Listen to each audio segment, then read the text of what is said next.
नमस्कार दोस्तों, मैं डॉक्टर आर के सिंह, आवासीय चिकित्सा अधिकारी, राजकीय होम्योपैथिक मेडिकल कॉलेज कानपुर एक बार फिर से हाजिर हूँ आप लोगों के सामने एक नई बीमारी लेकर, एक नई होम्योपैथिक उपचार लेकर।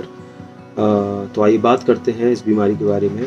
इसका नाम है सर्वाइकल स्पॉन्डिलाइटिस। सर्वाइकल हमारी जो गर्दन होती है, जैसा हम सभी जानते हैं, रीढ़ की हड्डी, सर्वाइकल वर्टिब्रास, ये 7 होते हैं। ठीक है, इन 7 वर्टिब्रास की पोजीशन जब डिस्टर्ब हो जाती है या फिर इन जो सर्वाइकल वर्टिब्रास हैं इनके अंदर इन्फ्लेमेशन हो जाता है या इसमें सूजन आ जाती है तो ये प्रॉब्लम हो जाती है। कई बार हड्डियां भी बढ़ जाती हैं जिसे हम लोग सर्वाइकल स्पॉन्डाइलोआर्थ्रोसिस भी बोलते हैं। तो इस केस में जो हमारी नर्व्स हैं जो हाथों में आ रही हैं, वो नर्व्स अपने रूट पर कंप्रेस होने लगती हैं, जिसे हम लोग नर्व इम्पिंजमेंट भी बोलते हैं या नर्व रूट इम्पिंजमेंट भी बोलते हैं।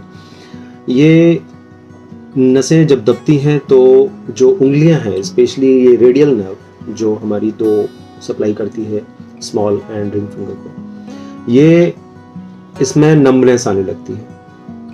जब एक्सेसिव कंप्रेशन हो जाता है तो वर्टिगो या चक्कर आने लगते हैं। तो ये हमारी सर्वाइकल स्पॉन्डिलाइटिस के मुख्य लक्षण हैं। पहला लक्षण, सर्वाइकल एरिया या डॉर्सल एरिया में पेन या दर्द जो आपकी गर्दन यानी नेप ऑफ द नेक तक रह सकता है।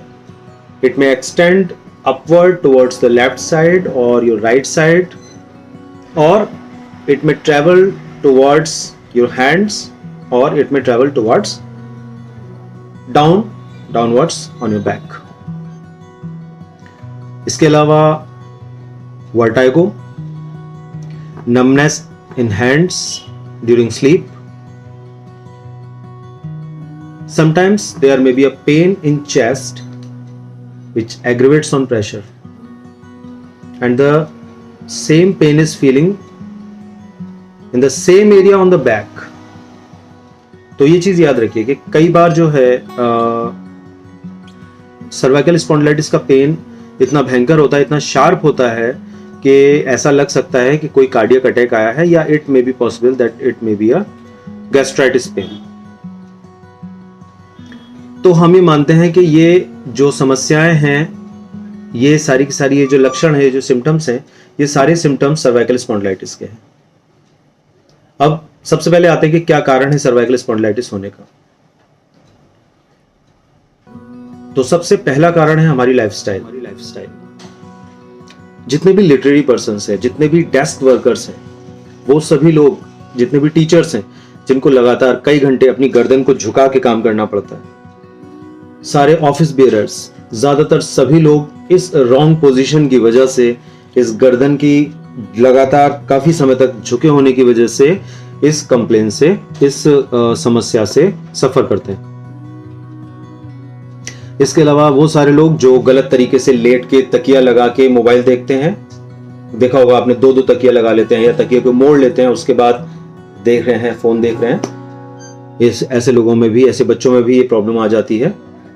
इसके अलावा जो लोग मोटा तकिया लगा के सोते हैं, उन लोगों में समस्या आती है, जिसे गांव की भाषा में बोलते हैं गर्दन रह जाना, means wrong position of the नेक।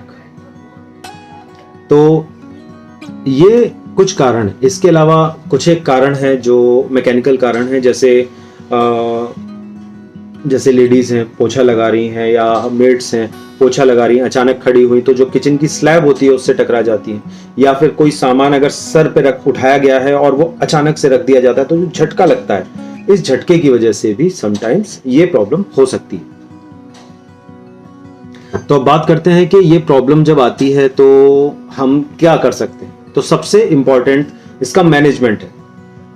ठीक है, तो ये मान के चलिए लगभग 60 to 70% पार्ट मैनेजमेंट का होता है और 30 to 40% इसका मेडिसिन का पार्ट होता है। तो हम बात करेंगे मैनेजमेंट के बारे में। तो मैनेजमेंट के लिए सबसे पहले, अगर आपको कंफर्म है कि सर्वाइकल स्पॉन्डिलाइटिस है, तो एक डिजिटल एक्सरे कराइए। डिजिटल एक्सरे में एक सीवियरिटी का पता चलता है कि हमारा जो सर्वाइकल स्पॉन्डिलाइटिस है वो लगभग किस स्टेज का स्पॉन्डिलाइटिस है या किस स्टेज में है, कितनी ज्यादा गंभीरता है। इसके अलावा एक सर्वाइकल कॉलर आता है, आपने देखा होगा गर्दन का पट्टा जिसे बोलते हैं, सर्वाइकल कॉलर आता है, सर्वाइकल कॉलर पहनिए जिससे आपकी गर्दन नीचे नहीं आएगी, स्ट्रेट रहेगी। इससे आपको सही होने में मदद मिलेगी। तकिया लगाना छोड़ दीजिए। कुछ एक्सरसाइजेस हैं जो मैं आपको बताने जा रहा हूं, ये एक्सरसाइजेस कीजिए और सबसे आखिरी में हम बात करेंगे इसके होम्योपैथिक ट्रीटमेंट के बारे में। एक्सरसाइजेस में अपने हाथ को यहां रखिए और सांस लेते हुए धक्का दीजिए। 5 तक काउंट करिए। 1 2 3 4 5। छोड़ दीजिए। सेम प्रोसीजर लेफ्ट हैंड से। 1 2 3 4 5। इसी तरह बैक से 1 2 3 4 5। इसी तरह फ्रंट से 1 2 3 4 5। एक बार गर्दन को दाहिनी तरफ झुकाना है सांस लेते हुए, छोड़ते हुए normal. Same procedure left side.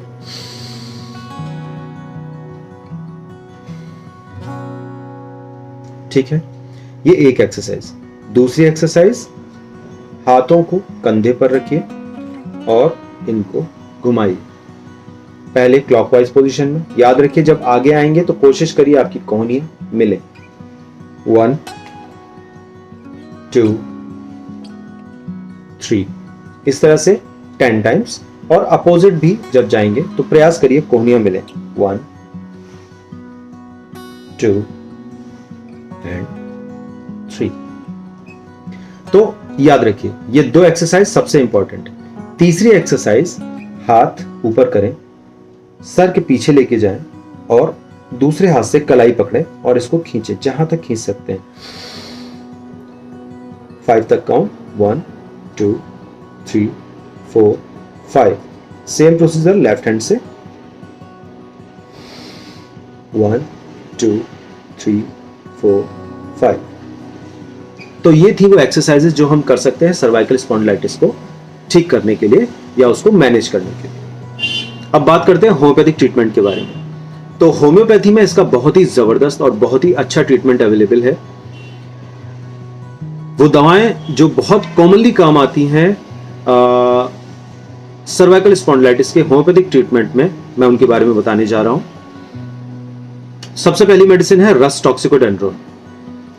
तो रसटॉक्स एक ऐसी मेडिसिन है जो हमेशा हर जगह जहां स्प्रेन आता है, मस्कुलर स्प्रेन आता है या कोई भी ऐसी प्रॉब्लम जो रॉन्ग पोजीशन की वजह से आई है, जैसे मोटा तकिया लगाना, जैसे गलत तरीके से मोबाइल देखना, जैसे गलत तरीके से बैठना, इसकी वजह से अगर कोई समस्या आई है तो ये मान के चलिए कि रसटॉक्स विल डेफिनेटली प्रूव बेनिफिशियल।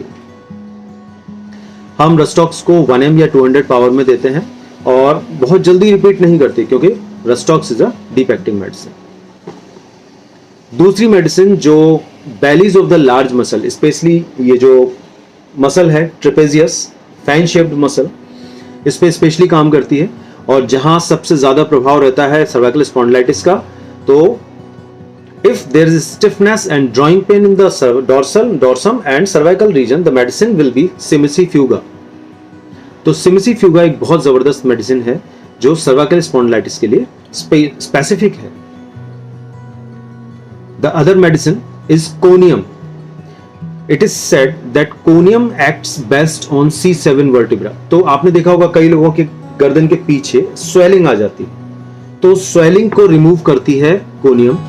अगर कभी सर्वाइकल स्पॉन्डिलाइटिस के साथ में वर्टाइगो अकंपनी कर रहा है और स्पेशली चलते फिरते में नहीं है लेकिन करवट बदलने में है, the medicine will B conium. तो याद रखिए conium is very good medicine for this condition, especially it is indicated in 200 potency. The other medicine is Kalmia latifolia. अगर गर्दन में दर्द है, pain start from the nape of the neck and goes downwards towards the dorsum, the medicine will be Kalmia. Or it starts from the nape of the neck and goes downwards towards the hands. The medicine may be Kalmia latifolia. The other medicine is Lacnanthus tinctoria. Lacnanthus tinctoria is especially indicated in the rheumatism or arthritis of the cervical region. If rheumatic complaints are found in cervical region, अगर cervical region में वात रोग हो गया है, गर्दन का वात, तो lachnanthes tinctoria proves definitely beneficial. The other medicine is magnesium phosphoricum.